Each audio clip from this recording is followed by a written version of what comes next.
U.S. drought monitor across the United States continues to show an area of what has lately been increasing drought conditions over the southern plains. You've seen stories about all the terrible brush fires that have been going on down here, eastern Colorado, the Panhandle area, Oklahoma, parts of southern Kansas. It's very, very dry. This may change. After all, it's only the end of March, but you may have noticed there has been an absolute absence of storms and tornadoes in the southern plains so far this March. They've been in the Midwest, further northeast, eastern part of the Corn Belt, but this part of the country, it's just been quiet. That may be showing some signs of change. I'll have more on that in a minute. Meanwhile, the drought in California, of course, that's basically gone, not completely, but it's greatly alleviated. And across much of the Great Plains and upper Midwest, the Wheat Belt and the Corn Belt, actually soil moisture is in pretty good shape. Some spots are a tiny bit dry, but it's not really too bad overall. You may have heard this.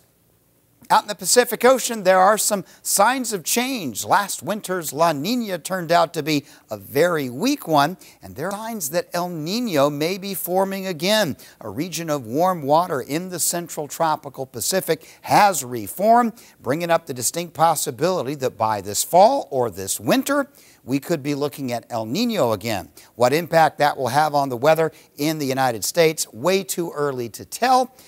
Probably no effect for the summer, but perhaps next winter, we'll see. It's still a ways away, something we'll have to monitor and talk about. Meanwhile, for the time being, jet stream is quite distinctly split into two patterns.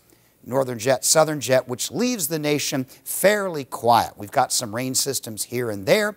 It does look like toward the end of this week there will be a strengthening of the southern jet stream, which could form some more stormy weather down in the southern plains.